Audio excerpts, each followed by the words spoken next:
Yes, Ready for my we're close-up. on. The mic is live, Mr. Reagan. Thank you for having me here, and thank you, Eugene, for orchestrating this. I should begin with a word about the shirt. This was a gift from a dear friend, knowing that I was going to be here addressing this august body this evening. And I was very thoughtful of her. I was very grateful. I liked the shirt. It glows in the dark, apparently, so maybe later we can turn off the lights and I'll run around. But I did say to her, and I said, thank you very much, it's a lovely gift, but couldn't you get me a Star Trek shirt? Now, I'm not one of these guys who would Star Wars versus Star Trek, although I think Star Trek is infinitely superior. Well, apples and oranges. I like both, and I'm not a Marvel versus DC guy. I like both, and Marvel's certainly making better movies, Mr. DC. But maybe that'll change on Friday with the Man of Steel, which looks very interesting. So, where shall we begin? Where do I begin to tell a story of how great a love can be? Who knows what that's from? Begin at the beginning. And when you reach the end, it's a very good place to It's start. actually in this book. Now, you'll excuse me. I have to put on my spectacles. These are not my reading glasses.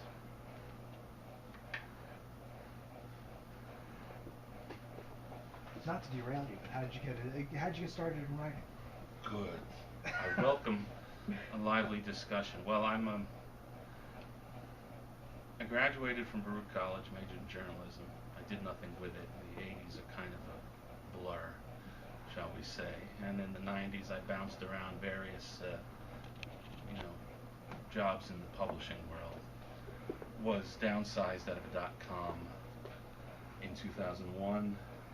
Ended up calling my only contact that would talk to me, and he was running a mid-level publishing company in Boston, and I wrote several books in a series called the Everything Book Series, which is kind of like the poor relation of the Idiot's Guides and Dummies Guides.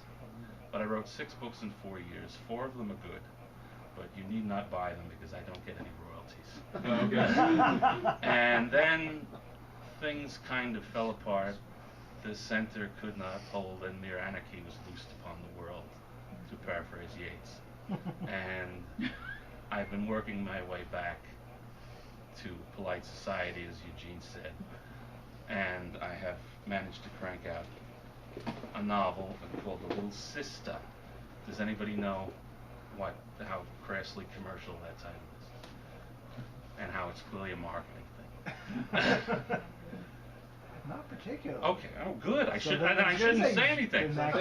We are staring cluelessly at you because it's not the kind of title that any books that we normally read. I'll tell you.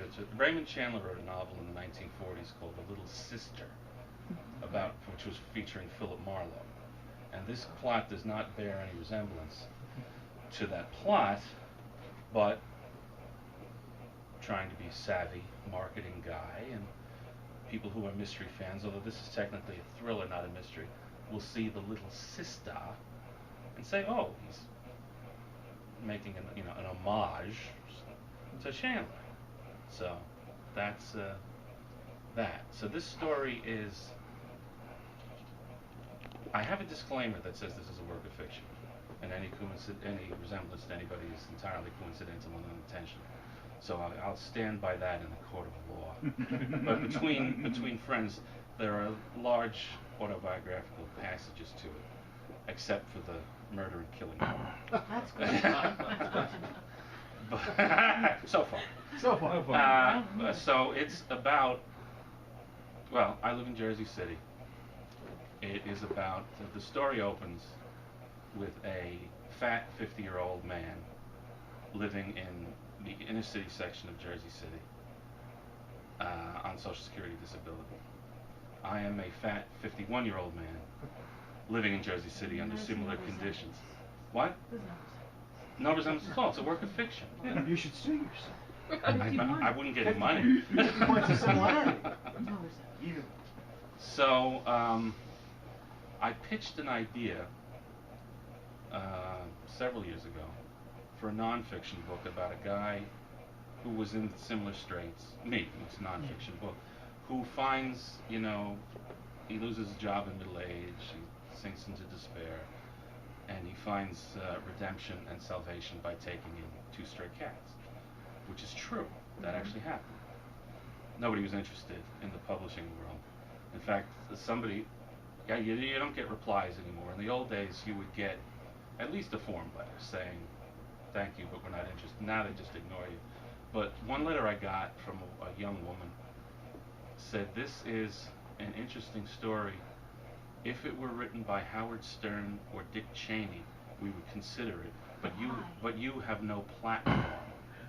And I learned a new word because I had been out of the loop. Publishing has changed very much. That's why ebooks are the way of the future. Certainly the authors make more money. And print on demand too. Yeah. Yes, exactly. Yes. Yeah.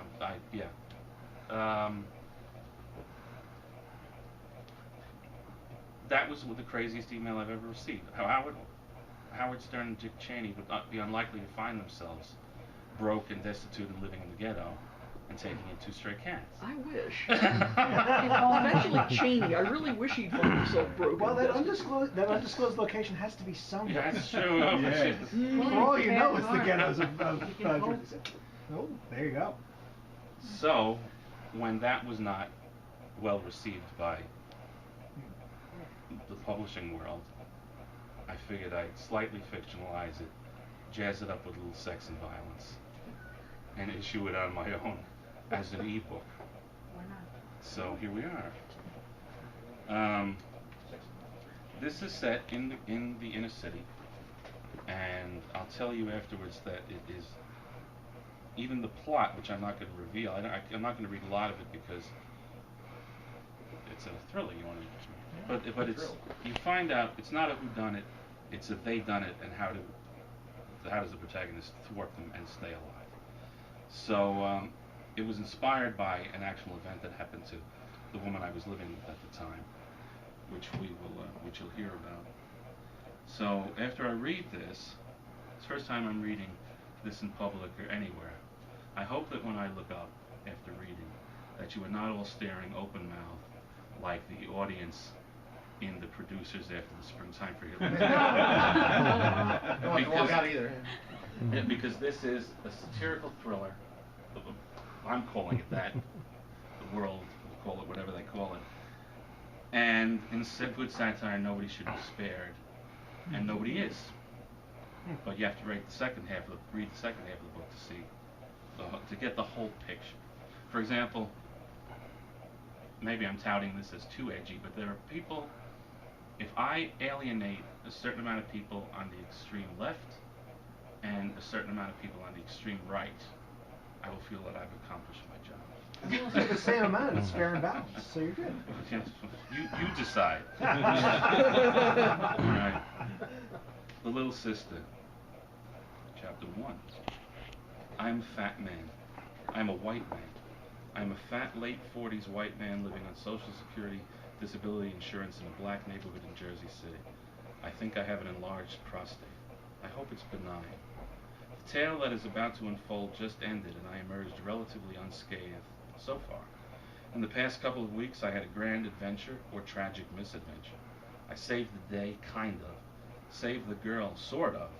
Found something akin to redemption, and made some formidable enemies that are still out there and bent on my unpleasant demise.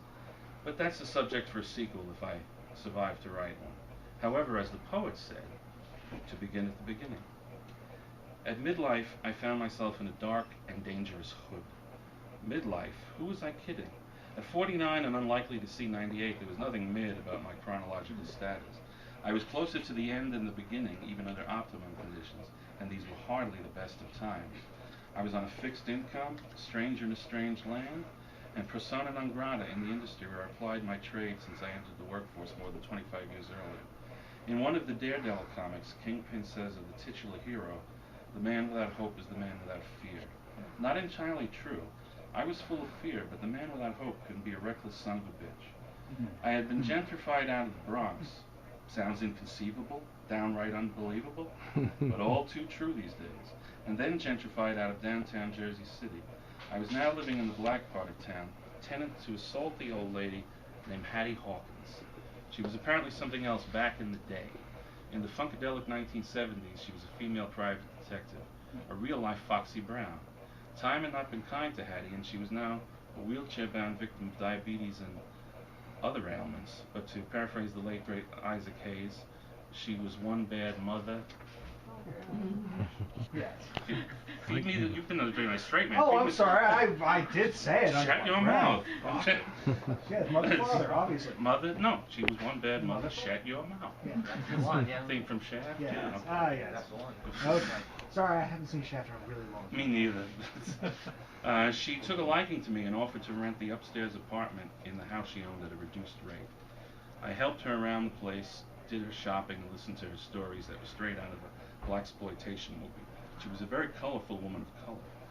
I was on my way back to the house from a cigarette run for Hattie one evening when a young man approached me and demanded money. Not today, kid. See me on the 3rd of the month. You got money, man. You know how I know? 'Cause you white. No. All white men got money, and all white men are liars. There you go again, indulging in racial profiling. That's hate speech, young man. Come on, kid. I live here too. We're in the same boat. You messing up my neighborhood being here. Young man, this place was a mess long before I got here, and I expect it will be long after I'm gone. Now, excuse me. I tried to walk around him, and he produced a gun. Hell, kid. You want to kill me? Go right ahead. You'll be doing me a favor. I'm a man whose life has passed him by. I'm going to be 50 fucking years old in a few days, and all the dreams of my youth have been consigned to the ash heap of history. The young gangster seemed a bit befuddled. Huh? In other words, my life has turned to shit.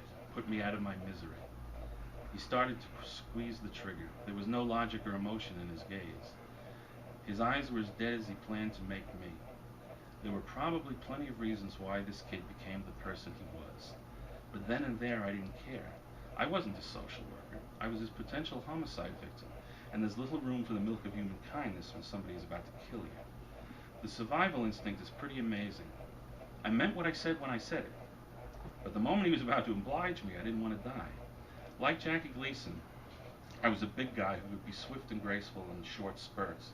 I was smoking a cigar and drinking coffee from a paper cup during this exchange, and I quickly splashed the hot Java in the kid's face while simultaneously extinguishing my Dutch masters on the wrist that was holding the gun. I twisted the pistol from his grasp while kicking him vigorously in the groin. He dropped to his knees. I then grabbed my head and gave him one of my knees to the jaw. He flew back and hit his head on the sidewalk with a crack. I placed my foot on his neck, pointed the gun at him, and said in a generic movie action hero rasp, "You see that over there, kid? In this part of Jersey City, the Statue of Liberty in New York Harbor is visible from certain street corners. I know you think you're one of the disenfranchised, huddled masses, but if you're yearning to continue to breathe free, I suggest you stay out of my way in the future, or I'll do to you with a modicum of regret what you had zero remorse about doing to me. Your mama will cry, but another little baby will be born in the ghetto." He stared up at me wild-eyed and thoroughly uncomprehending. I do tend toward the verbose when Hemingway's sentences would be more effective. "Get out of here and stay off my block, or I'll tell Miss Hattie on you. You know Miss Hattie? Yeah, and you don't want her to know you." He got to his feet and ran. I pocketed the gun and hobbled home, getting inside and upstairs before the inevitable full-blown panic attack ensued. I took 4 Klonopin, prescribed dosage 1, and collapsed on the futon until it subsided. I should tell you now that this above feat of heroism was sheer dumb luck. Those of you who are familiar with stories like this will expect a big reveal somewhere in the saga. You know the formula. I'm really a special ops agent, Navy SEAL, Green Beret, or that I work for one of the clandestine services as a hitman and retired out of conscience, and the events in this story forced me to revive my killer instinct. Now that would be a good, if hackneyed, hook, if this were a work of fiction. But this is a true story, and as a journalism major, I am obliged to report the facts coldly and objectively. I am who am, a poor old fellow who fell through the cracks. Does that mean I don't have a compelling character arc in the course of this reportage? That, dear reader, is for you to decide.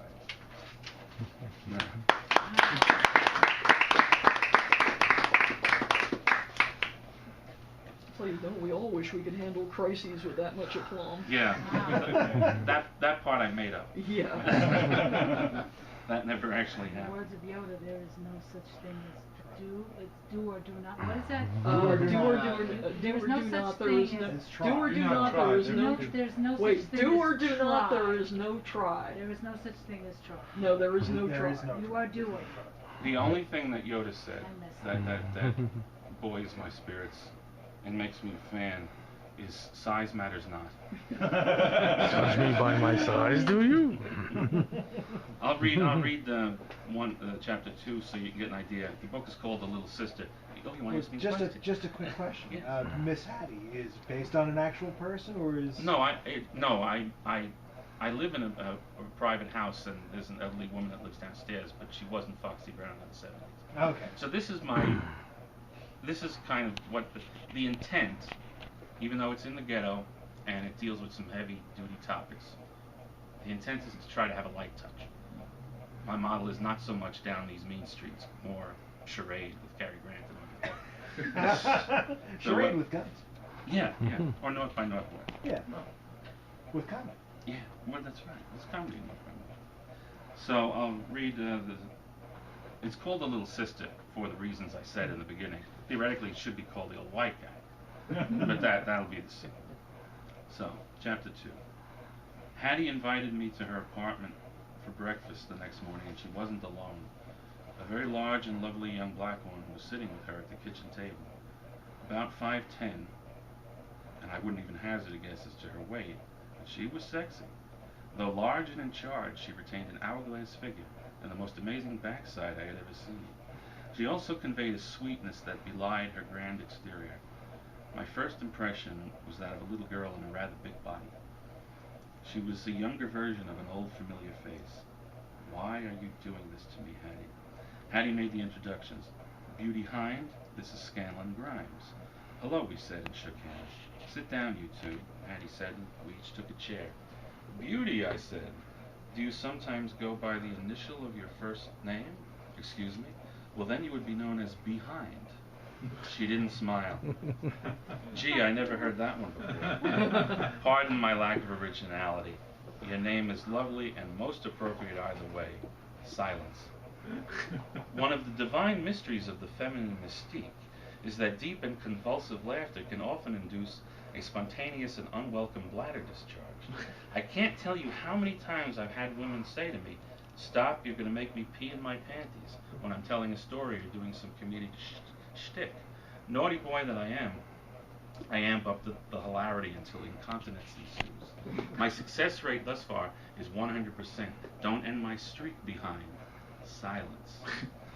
These were relatively young, otherwise healthy women, not little old ladies who were sporting Depends undergarments. On magical moments, I've even been known to make coffee and other beverages come out of their noses. My track record at eliciting other feminine secretions below the belt is not quite 100%. Thunderous silence. She goes by another name, Hattie added. Beauty shot her a look, but Hattie was beyond such things. She was nothing if not blunt. You can tell him anything, child. He'll be doing my legwork, so he needs to know everything I know. I had been pressed into service for something. A cause greater than myself, perhaps? Well, Beauty hesitantly began. I also go by the name Greta von Stern, Naughty Nurse. I felt an almost forgotten stirring below the belt. This pleased me, because depression and antidepressants had cooled my libido for longer than I cared to admit. You're a dominatrix? Yes, she said, shyly staring at the floor. Well, thank you for the introduction, Hattie. How did you know I needed a spanking? She cackled and Beauty looked mortified. You don't need a spanking. You need an ass whooping, you lazy bastard. I howled heartily, also a rare occurrence these days.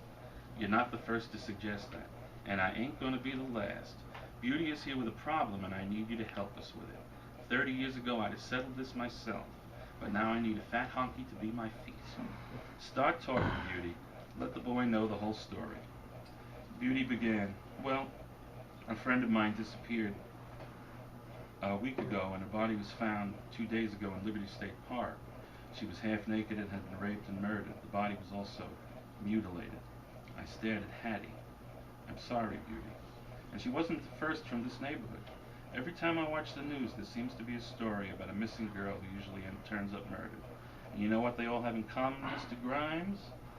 I knew where she was going with this. They're all white. They're all blonde, blue-eyed girls from places out west. You almost never hear a story about an inner-city girl who goes missing and turns up dead. The media, the cops, they don't treat it as something important. They treat it as business as usual in the ghetto. I didn't comment on her editorializing. So how many other girls have turned up dead around here in the same way as your friend? At least 3, as far as I know, maybe more. Is there any connection with them? Maybe. My friend Tonai was working in a new luxury apartment house that went up in the downtown area a few months ago. I didn't know what she did there, but yesterday I was walking home from the bus stop, and a brother in a fancy-ass car pulled over and asked me if I was looking for some easy money. He told me there were openings in a new building downtown, and dorm men, or dorm women, I guess, positions were open. He said the building was mostly populated by rich white guys who spilled over from Manhattan. And a lot of them like their chocolate. You know what I'm saying? Hostess cupcakes? Little Debbie's? Shit. They can afford more than Little Debbie's. No, I mean, I know what you mean, Beauty. Barring a request for clarification, consider it implicit that I know what you're saying. They're into black women? Right. This player said that the women could make $12 an hour on the books, and there was potential to make a lot more on the side if you wanted to. You turned them down? Yes. Sorry. Is this the same building where your friend was working? Yes, and maybe the other girls too. That's what I need to find out. She gave me a snapshot of Tonei. Why not go to the cops? She looked at me as if I were a little slow. If there's something going on, Hattie interjected, we don't trust the cops to pursue the issue, Scanlon. And if they even bother to find out something, we don't trust them to do anything about it. How am I supposed to help you? Investigate the case, damn it. Back in the day, I'd be down there and all up in their elitist white-ass scheming. I'd rattle a cage till something stirred, something cracked, and the whole damn house of cards fell. I'd take on the motherfucking rich bastards, the motherfucking crooked cops, the whole motherfucking mess, and I'd win. Did it before, child, many times. Now we need your help. We're asking for your help, Scanlon. Please. The word please from Hattie Hawkins was shocking in its humility. I looked at them both. Well, I wasn't doing anything else with my abundance of leisure time. How much longer can you stay in bed all day with your head under the covers listening to 80s music and weeping over roads not taken, girls not kissed, opportunities missed? And I really didn't care if I lived or died, or at least that's what I'd like to tell myself. What the hell, I said. Let's go get us some white motherfuckers. A word about the notorious N-word. You won't hear it here, though I heard it every day, spoken by African Americans only. Even the villain and his minions didn't use it. Well, once. I don't admit the objectionable slur for politically correct reasons. I do this so this book may find its way into your hands, dear readers. We live in a silly age where even educators advocate the burning of Huckleberry Finn without understanding or caring about the context in which the word is used. There's even a Bowdlerized edition out there where the N-word, see, I can't even bring myself to type it, is replaced with slave throughout the text. And if old Sam Clemens can face the ire and the pyre of the PC fascists, what chance does little old me have? Stuff.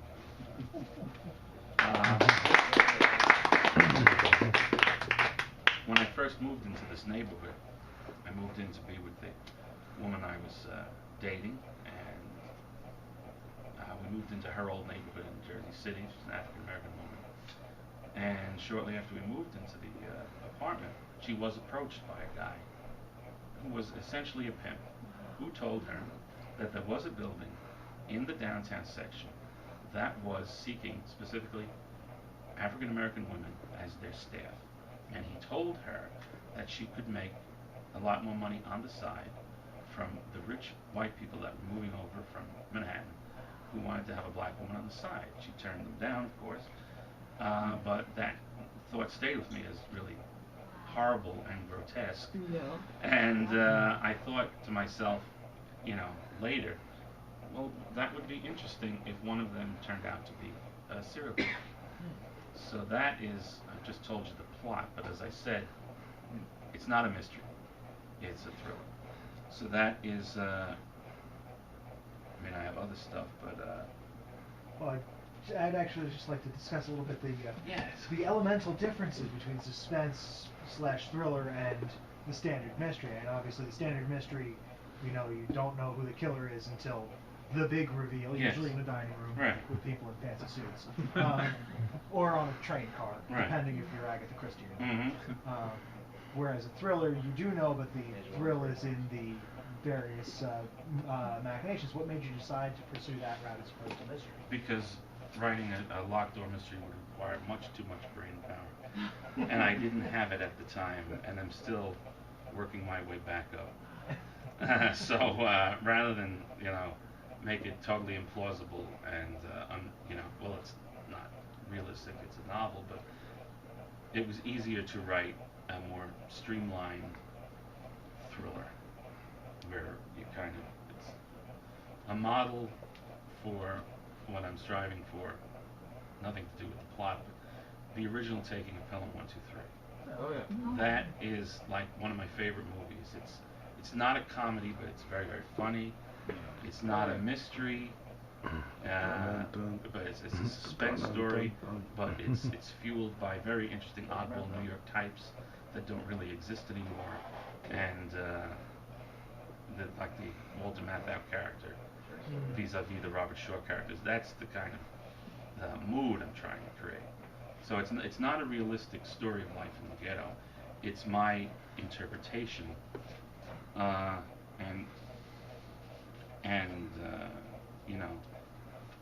it's appropriate that I'm addressing the science fiction and fantasy society of Northern New Jersey, because this is not real. It's and this last section I'll read will tell you why. One of the conventions, there's a difference between, I think anyway, between cliché and convention. In mysteries, there's a formula usually. People like they don't do it anymore, but they liked when James Bond would go down to the gadget room and meet Q. Mm-hmm. And they knew he would get exactly the right gadget that would save his life at the end of the movie. But the gadget from Thunderball, say, wouldn't have helped him in Diamonds Are Forever. Mm-hmm. So that's, not realistic.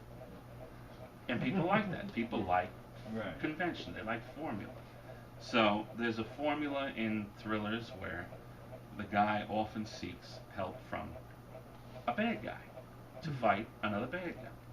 So he allies himself with a leader of a local street gang. Now, I could do one of two things.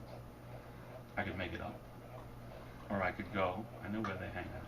I could knock on the door of the local street gang and say, well, hello there, guys. I'm writing a novel about this neighborhood, and I'd like to ask you some questions about your activities. That probably wouldn't have gone over well. No. I probably would not be sitting here now. So, I think that was a member of the Hells Angels. You didn't take too well about some of that. Oh, you did, huh? Yeah. Neither did they care for Hunter S. Thompson when they found out what he was up to, right? So I made this up, obviously, although the initial exchange where the hero, our intrepid hero, is called Santa Fatass, is verbatim dialogue, but it did not happen. It happened to me from teenage boys, not 20-something men with guns.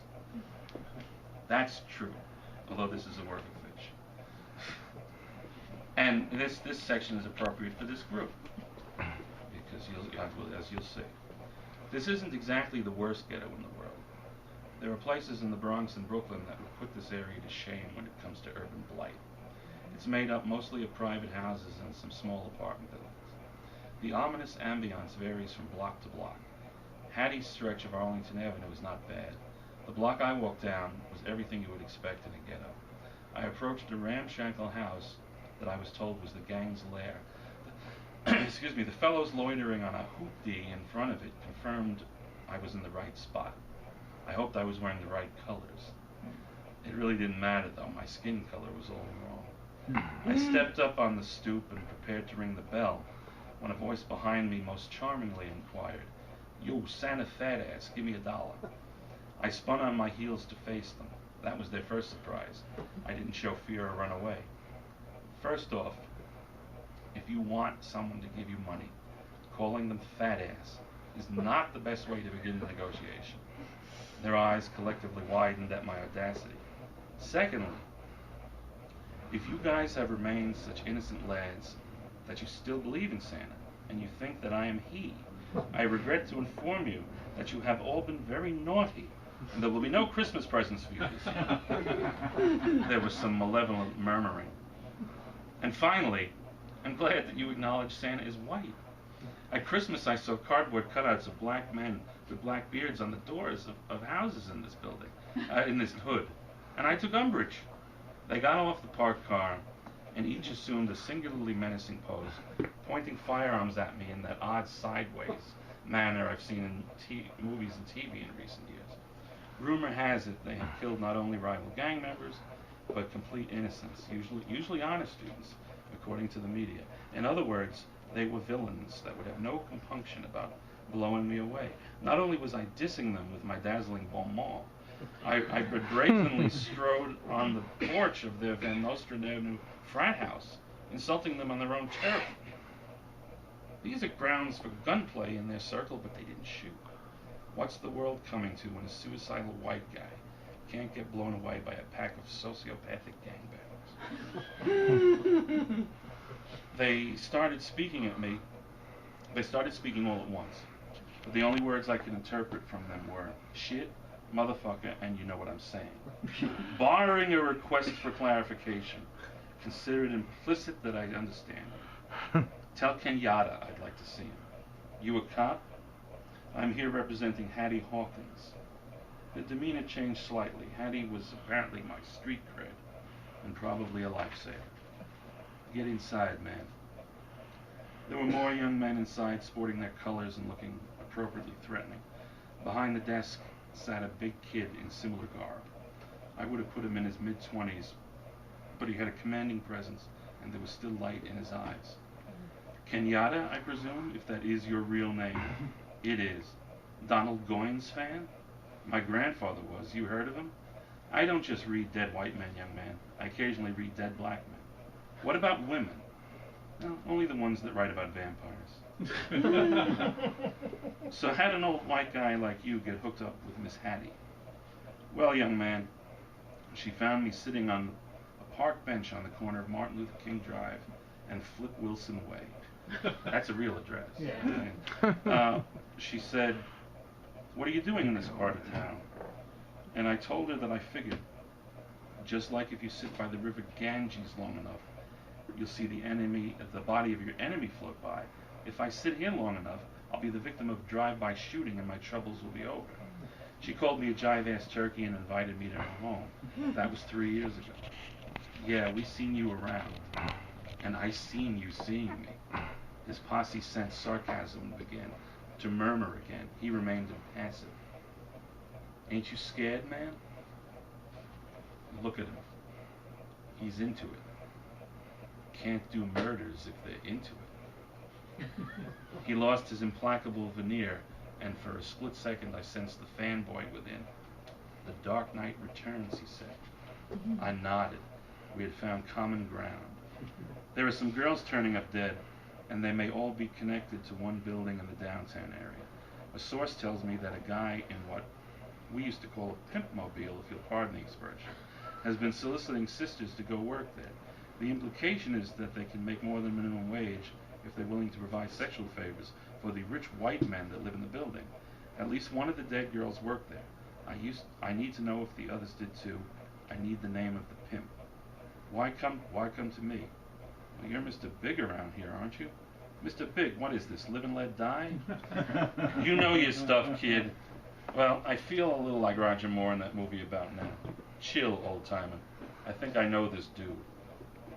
Darvon, go find Malik Daoud and bring him here. Darvon? Are your other henchmen Vicodin and Oxycodone? Hey, his mama named him, not me. Thanks for the assist, Kenyatta. It's hard out there for a pimp, and it's going to get a little harder for this dude. A witty gangster. He smiled. So tell me, Mr. Grimes, why are you interested in turning on your own people? I harumphed. They're not my people. You guys are not my people. I have no people. Sometimes I think I'm the last man on earth who judges others not by the color of their skin, but by the content of their character. I am legend. They want my blood. You don't like the rich white bastards. I don't think you like us much either. I don't like or dislike you. I think you have a problem, though. Oh, yeah, what's that? Remember the Star Trek episode, A Piece of the Action? Oh. Yeah. A starship leave a book about gangsters on a planet, and the culture becomes like Chicago in the 1920s. Kirk and crew gotta go down and fix it. Lame-ass episode. Yeah, the comedy episodes weren't their best, but I believe you have a similar problem. And that is? In the early 1980s, someone introduced VHS tapes of Scarface into inner cities across America, and young black men took it too much to heart and began systematically dismantling every achievement, stunting every stride, and negating everything your forebears marched, protested, fought, and died for. He was off his feet and around the desk and had me off mine in mere seconds. He was holding me by the lapels of my jacket, and I was a couple of inches off the floor. We were nose to nose. I reached in my pocket and produced a tube of Banaka and sprayed it into his mouth. He dropped me and sat back down on the desk laughing hysterically. His associates were baffled. They curbed their natural instinct to kill me and reluctantly laughed along with their boss. Man, you a trip, Kenyatta exclaimed. A crazy-ass, brave-ass motherfucker. No wonder Miss Hattie keep you around. The man without hope is the man without fear. Kenyatta smiled ruefully and nodded. He knew where that was from, too. I'm losing my voice. I'm losing my voice, so let's turn the audience conversation over to yes. So obviously you've peppered the narrative with a lot of fandom references, or at least a few fandom references. More to come. I take it you've enjoyed more than your fair share of them.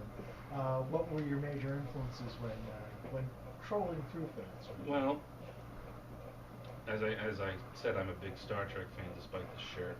I was into comics, Batman, and then, as is described in detail in this book, when I went into a depression in the mid-2000s, I literally lost the ability to read. So I went back to boxes in my storage room of comic books and graphic novels and started to reacquaint myself with them. And I got into more Marvel than DC stuff. I liked, I'm going to say you may have heard of, but of course you've heard of, the writer Brian Michael Bendis. I was a big fan of his run on Daredevil, some of the Spider-Man stuff, and I was able to read a graphic novel when I couldn't sit down and actually read a book. In fact, having read this in preparation for tonight, reviewed it, it would actually make a good graphic novel. So if anybody can draw, let me know. It'd probably make more money as a graphic novel too.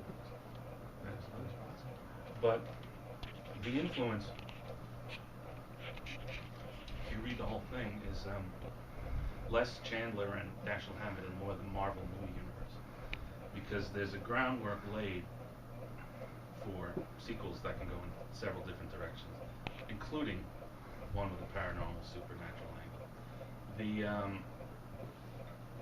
inspiration was the Easter egg scene at the end credits of the first Iron Man movie, where Sam Jackson first appears as Nick Fury and says, "You're part of a much bigger world, you just don't know it yet." And this guy, he's not the narrator, he's not Inspector Clouseau, but he's not Sherlock Holmes either. and he kind of is bumbling around, and there's a lot going on. There are intimations that there's all sorts going on that he's not aware of. He's like Rosencrantz and Guildenstern now. He only knows a piece of what's going on, and that opens and Easter eggs of my own are laid for future sequels. So it is not a superhero origin story, but it is a hero origin story, and opens up. We'll see. And he's good at bluffing his way past thugs. Yeah, I actually learned that. I have had, really, in fairness to my experience in this neighborhood, most people are just people going about their lives, minding their own business. The only times I've had trouble were with young kids, young punk kids, and other assorted characters. But most people are just living their lives, struggling to survive, as are we all. But when I first moved into the neighborhood, I had a couple of close calls, and I was frightened. And I realized that if somebody's going to shoot me, I can either be cowering or walking with my head held up. So now I kind of just talk back if somebody says something, which does not happen very often. But one kid threatened to kill me. I put it in the book, of course. I said, you're so much younger than me. You could no doubt kill me if you wanted to, but you don't know who I am or what I represent. You don't know what can of worms would be opened if you killed me. So if you want to risk the wrath of God incarnate, go for it. And he just called me a motherfucker and went on. Of course, I had a full-blown panic attack when I got home. So in essence, you saved his life too. What? You saved his life too. Mm-hmm.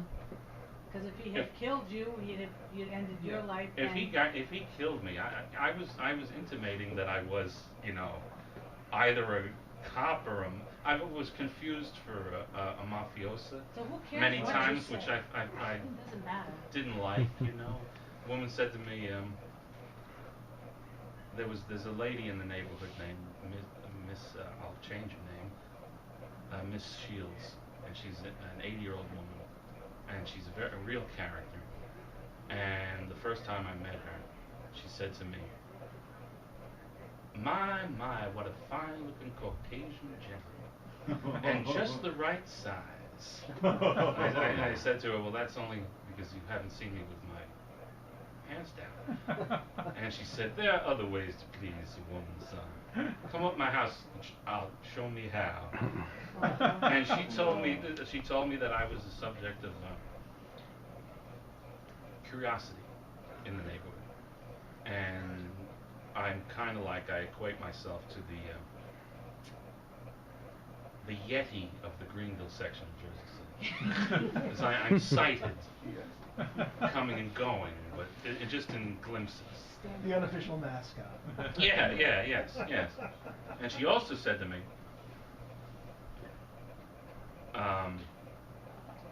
she asked me if I was Italian.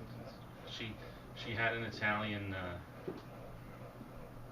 mafioso who, she was his kept woman, and he cared for her actually, and he left her money, left her a comfortable life after he was bumped off. So she was living comfortably, and she said to me, you remember those days? I was dating Sugar Ray Robinson's sparring partner. We used to hang out in Jack Dempsey's saloon. Now that was back in the 50s. I was not yet born. So she thought I was her age, which I didn't really like. And I said to her, no, I spent my time hanging out with Jackie Gleason in Toots Shorts, which is another 50s reference. But what was my point? As Polonius said, where did I leave off? It's 2 Hamlet references in one monologue. Sorry. Amazing. All that in Batman too. Yes. Well, it's not intentional. It's just the way my brain works. I've seen some writers where novice ebook writers, where they try to tout. I reference Dante's Inferno and this and this and this. It's just the way I think, and so I don't say in this chapter I will reference Hamlet, The Dark Knight Returns, and Live and Let Die. It's just, it flows trippingly from the tongue.